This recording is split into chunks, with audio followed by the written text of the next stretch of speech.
Be here this Thursday morning. I'm so glad I'm here with you. Because, of course, we get to do what we do best where we come to serve you and give you the stories that made the front page of the papers on a typical Thursday like this. Hope you all are enjoying the breeze, the coldness of the atmosphere. I'm glad. I'm glad the weather is the way it is because it means that today I'm not going to be running from the sun. Amen, amen, amen, amen, amen. Like it gets really sunny in recent times, but of course it rained throughout yesterday, sometime into the night. The weather is still cold as we speak right now. So yes, everybody's still enjoying. Some people are even tied down to their beds because the weather is cold. So yeah, enjoy it for a while it lasts because don't forget, money will not come to you on that bed. So if you choose to ignore money and stay in bed for as long as it takes, kudos to you. But of course, people like us will eat the road running almost immediately. How are you all doing today? My name is Oluwatomi, and I'm back here this Thursday morning with Mr. Akin Fatunke. Mr. Akin Fatunke, of course, regular on the Thursday show, talks politics, social commentator, a political analyst. He's a chartered accountant by profession, a tax practitioner, an auditor, and is a fellow, vacant fellow of so many other bodies like that, and with huge and vast experience in the oil upstream and downstream sector. So you're not talking about a man who doesn't know his onions. You're talking about someone who knows where it's coming from and, of course, where Nigeria should be. Good morning, Mr. Fatunke. How are you doing today? Good morning, Tommy. I'm doing good. And to listeners or online participants, may I recommend to you a song done by Joe Crocker. Says, I'm so glad standing here today. Joe Crocker of blessed memory. Backing up what Tommy Singh has just said now.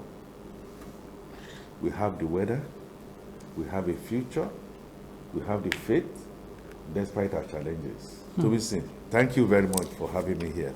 It's a pleasure. All right, I have the front page stories of the papers this morning. Let's just get into the conversation. I'll have the battle for tickets pits governors against senators, tension in states over slot, parties, moderate struggle for positions. As APC gets petition to disqualify Abiodun governor allegations spurious. The petition alleges that there are discrepancies in his independent national electoral forms submitted in 2015 and 2019. The petition has added the BS Sean Michael Davis in addition to Dakbo Abiodun. The law firm in an April 19 letter to Adamu described the petition as full of spurious and unfounded allegations meant to mislead the party into disqualifying their candidate. I need to read more of this. Into disqualifying, where's that the story? The governor from participating in the 2023 gubernatorial poll. Abiodun also claimed that the petition was nothing more than machinations of political jobbers and saboteurs sponsored by desperate opposition parties to spread rumors about him. He said the petitioner relied on hearsays, urging Senator Adamu and ABC and national leadership to disregard them.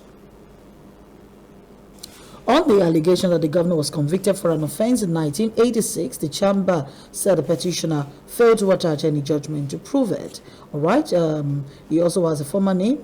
The governor also claims that he has no other name other than Prince Adedapo Oluwaseun Abiodun. His name is reflected in his certificates and other former documents, and the urge His Excellency to disregard the petitioner's unfounded allegation. What do you think of this Dapo Abiodun saga after being governor for 3.5 years? My thought is simple. As a student of ethics, Okay. and I'm going to be recommending, seriously recommending that all government officials, private officials, from local government to a judiciary, justiciar, so to speak, and National Assembly should take a lesson in ethics. In the Lagos Business School, it's shown all over. Okay. And one of the things it says is that, like Caesar's wife, you must not just be above board, but you must be seen perceived to be above board, where there is a shade, like we accountants say, conservatively we say, no, don't move, even if it's a 50-50 chance. So my thought, for the sake of generations of children unborn, for the sake of Nigeria, for whatever it is might be left in Nigeria, is that this is despicable. Yes, I agree. Nigeria, in an osmotic fashion, brings to the fore people who have questionable, question mark. And if you now look at the whole gamut, not just Governor Dapo Abiodun of Ogun State, virtually, everybody that's gone into a political space has one comma, Or one the other. semicolon, without a full stop to answer. My prescription would be in a very sane environment, that whether it is spurious, whether it is alleged, whether it is true, the honorable thing to do would be, I think we use the word step aside and allow justice to prevail, allow justice to pronounce, and allow morality to go on. In the Nigerian milieu, we talk about the fact that this becomes almost like well-nigh impossible. Therefore tells me that our problem in our country is not just corruption, it's not just arbitrariness, it's something that is called LOSS, lack of a sense of shame. A lack of a sense of shame. Right, this is part of politics. Apparently, do politicians have shame? I tell you, the politicians. As in, does that word exist really with that office? Because it does not exist is the reason why they are marching on a marshland. And the more they march on a marshland, the more they will go down, unfortunately take the rest of us down.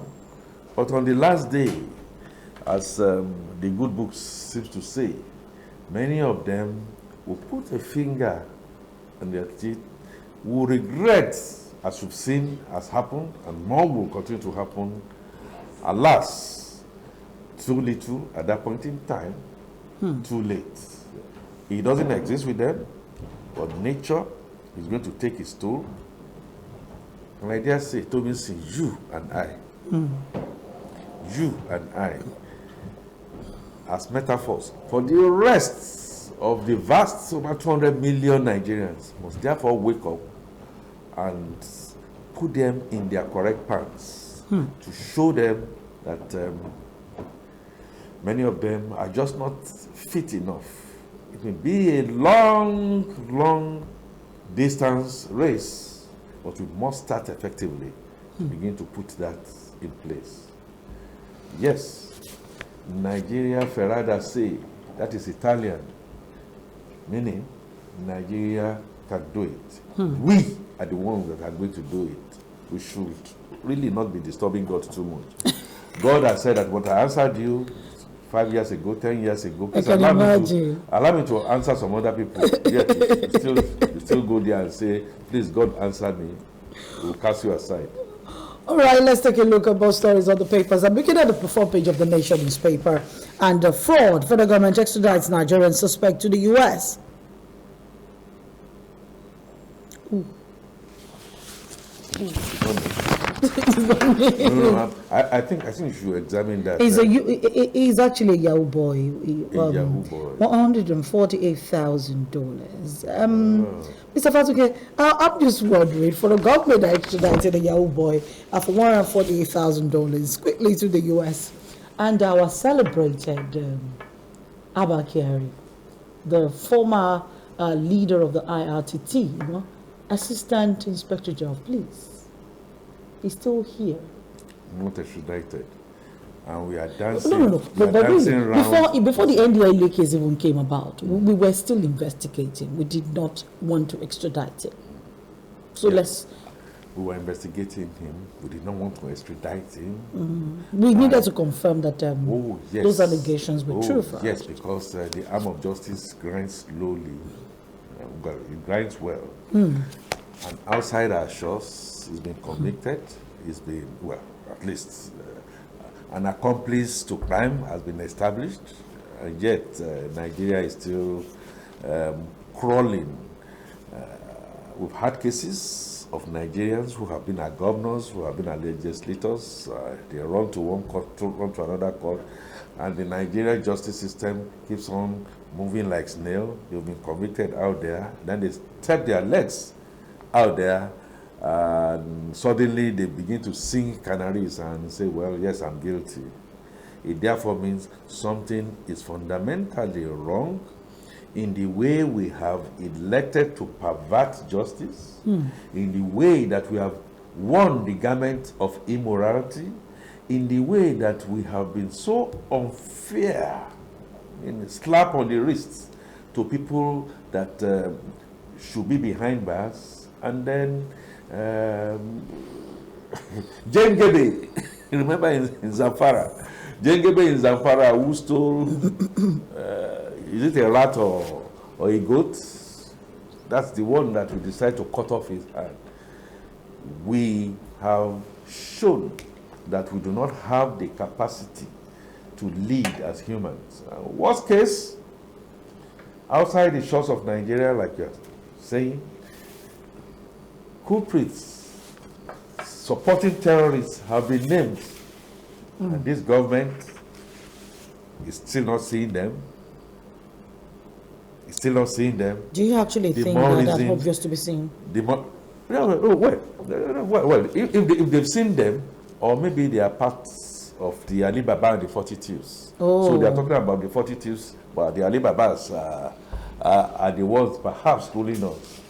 It's so bloody shameful that the Nigeria that we have always known, we may not have been part of the First World, but we have had intellects, we've had Nigerians who have led at all levels outside the shores of Nigeria now being reduced to dingon and warlords, courtesy of the people that rule us under the guise of them all crazy. That's fella. You see, it's also interesting. We have so many stories here that I'm finding it very interesting. Nigeria's ministers, President Muhammadu Buhari's ministers, front page story of the Nation newspaper, have totally refused to resign. They did say they were not going to resign before any primary, irrespective of what the electoral amendment bill says. The Labour and Employment Minister, Dr. Chris Ngige, said he has not received any instruction to resign from the ruling of Progressive Congress. Minister of State for Education, Chukwuemeka Nwajuiba, said the Constitution permits aspirants to resign only 30 days to the poll.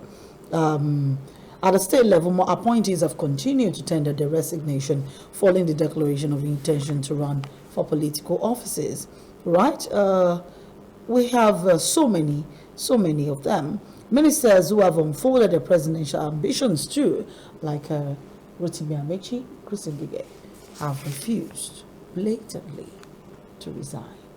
Meanwhile, those at the state level are resigning. What exactly is the problem here? Things fall apart. The center cannot hold. Achebe. And at the end of the day, yes, Achebe parroted that. Things can only fall apart where there is no head, where there is no structure, and where it is self, I before others.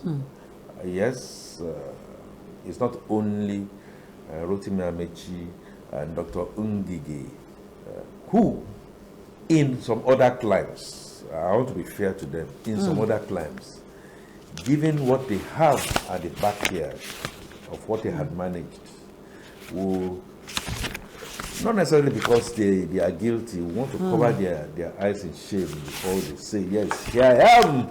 Let me be anointed for the next assignment. For higher office. So let's leave that aside.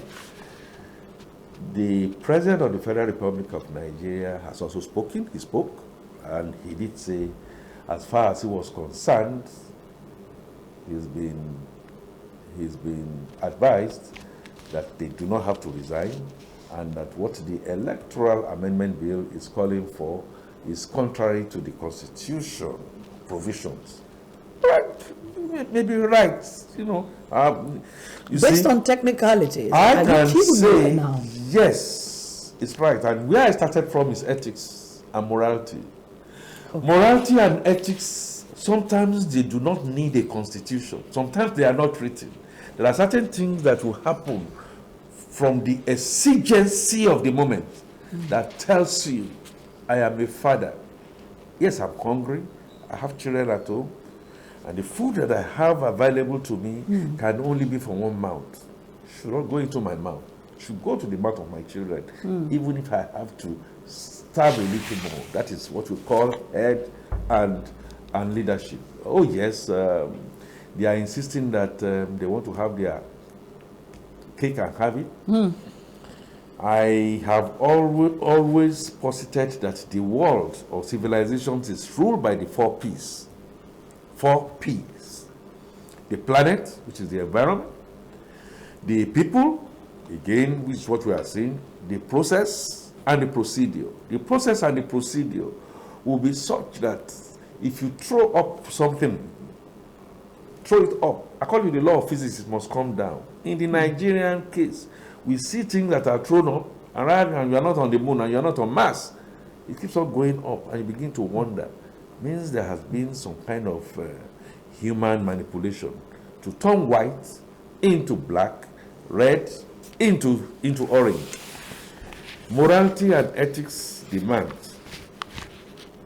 that for the sake of being like Caesar's wife, to be above board and seen to be above board, even to the blind and to the deaf. Sometimes you want to step aside. And ethics tells you step aside, it looks to you as if you've lost temporarily. We found from case studies that at the end of the day, down the line, you become a hero. But what we are seeing is not being a hero. And I put the blame squarely, tangentially, on the head of our rulership. Because if the head is aching, I tell you the toe will be feeling the pain.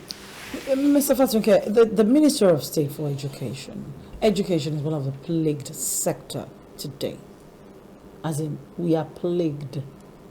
Today, ASU is claiming to say that 1.6 trillion naira yearly foreign tuition can fix the varsity education in Nigeria.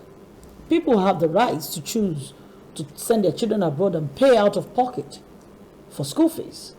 It is the job of the government to sort the problem and then allow education to run, varsity education to run the way it runs abroad. It shouldn't be run solely by the government. But so far, it's been run by the government. And we seem to be doing the same thing again. Precisely. And now your Minister of State, who apparently has been meeting with us when Dr. Chris Ilike has not been meeting with them. He has bought the presidential ticket and form of the APC. Wow. And he is categorically stating that despite the fact that the electoral amendment bill is an amendment to that part of the Constitution, he is going to ignore a newly signed document and resume stay in office till the 30th. Is it because of the salary we're going to be paying him? Because I don't see him not focusing on his ambition. Or is it a matter of we're playing the game of EJ, in case I don't adjust? Is that what we're doing here? It's clearly a consequence of failure in leadership from the top. Let's face it. And secondly, I mentioned it earlier, lack of a sense of shame. Your backyard is in turmoil. We are not saying, or I'm not in any way saying that you put or you stoked the fire, but your action and inaction of your predecessors is put a whole sector in quagmire. And because you do not have shame, 1, 2, you also know that there is not going to be any consequence for some of those things that you are going to do. So you go ahead and begin to do it. And the reason why virtually the whole of the public service, health sector, labor, hopefully NLC will not join very soon, will come up, and unemployment is skyrocketing. Nearly every sector is on strike. Education, it is taking people to the moon and back, is in backward stride, and the people who are in the driver's seat are the ones that are saying, I don't want to, whatever it is that you say, slap it on our faces.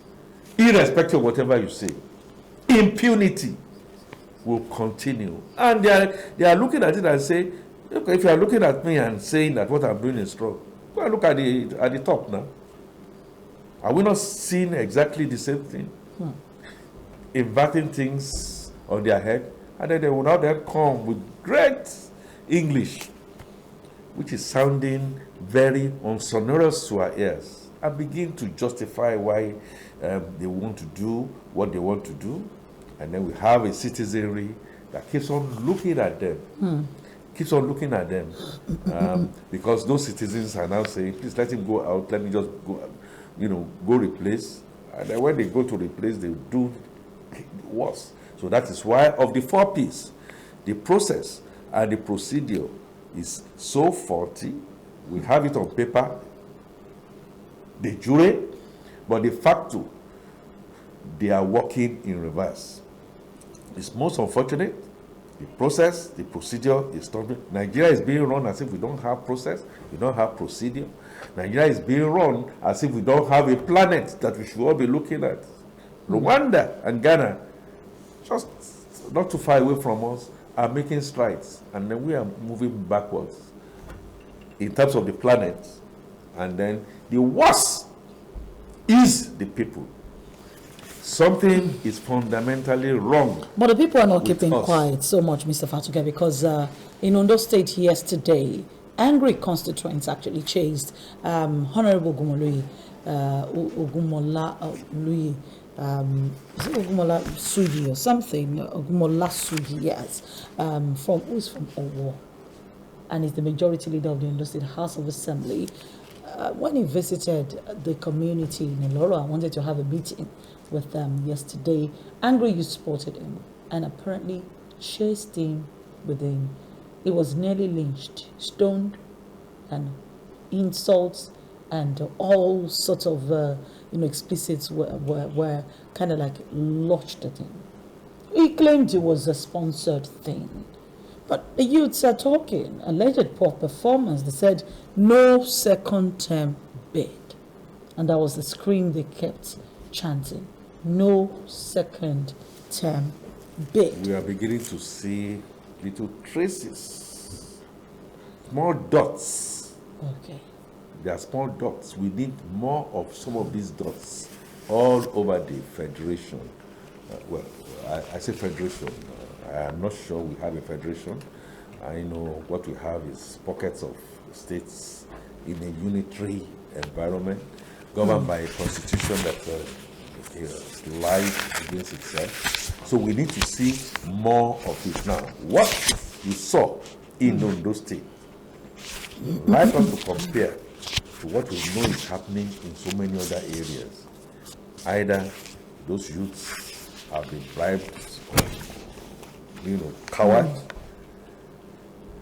whether the NGOs that are supposed to be looking at the real thing are going for the real thing, are going to the root cause of the problems we have, or is when it benefits us, we talk about it. Where we have a omnibus local government that should be targeting realities other than whether we have an ASU that should, like I guess they are, targeting certain, which I think I agree with, minus personal interests. Whether we can have leaders who will say, whatever it is, first or second term, notwithstanding, I will do what is right. We still haven't been able to do it.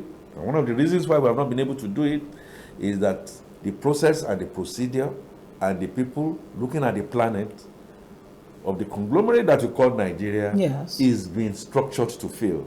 The template we are running is not a template that even an angel comes down to run will be a success. We'll be able to do something. We need to restructure our minds, and we need to restructure the polity, and we need to tell ourselves the truth. And it looks as if somebody has come to say he will do all of that. Governor Yaya Bello of Kogi State, on the front page of the Nigerian Tribune this morning, picked up the ticket and boasts that he will surely pick the APC ticket. APC presidential race Jonathan can run, but I'm sure I'll pick ticket, boasts Yaya Bello. Thousands storm APC secretariat as he picks nomination forms. Nigerian youths now taking responsibility. His campaign manager, Hafsat Abiola Costello, says. Interestingly, this is a governor who pays percentage salary according to his commission of finance. He pays percentage salary. I don't get it. I mean, you're supposed to pay someone 100,000, and you only pay percentage of that, and then you say you're not owing the person's salary. How? He said he's not owing salaries.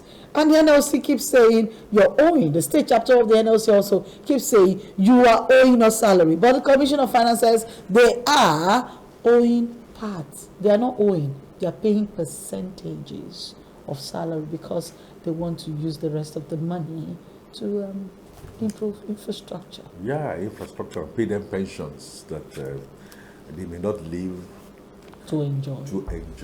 I'm just wondering, why has nobody taken the man to court? Now only Governor Yaya Bello come, but in fairness to Governor Yaya Bello, he's a youth, well, he's much younger. Mr. Fatunke, are you trying to hit at the youths? Wait, just wait. He's also done very well for women. Yes. Amongst the governors, I totally disagree. My women, come behind me and all, but the truth of the matter. I need to understand what you're doing. Are you being sarcastic or you're just being truthful? It's there now. My women. I have to look back. FFK is also talking about it. It would have been. What happened to Governor Nasir, whose deputy is a woman and who has more than 50% of women on his cabinet? If it were not to be a most unfortunate, I repeat, thing, that we have not gotten our priorities right. You see, you cannot be on falsehood and believe that you are going to be able to build on falsehood. I congratulate, what do we call them here? No, His Excellency. Okay. His Excellency. They now call him PYB, not GYB. Yaya Bello. My governor. All these things that Mr. Fatunke, now you're being sarcastic. That Russia and I know that your governor is the one that is being allowed to be praised right now. COVID is a farce and all that. You were in forefront. Is that not the type of person that should be leading? He was the first person to buy the APC 100 million naira ticket. And he's not owing anybody. He says he's not owing anybody. Yes, no, he's not owing anybody. Okay, if you say he's owing. He's paying percentage of salary.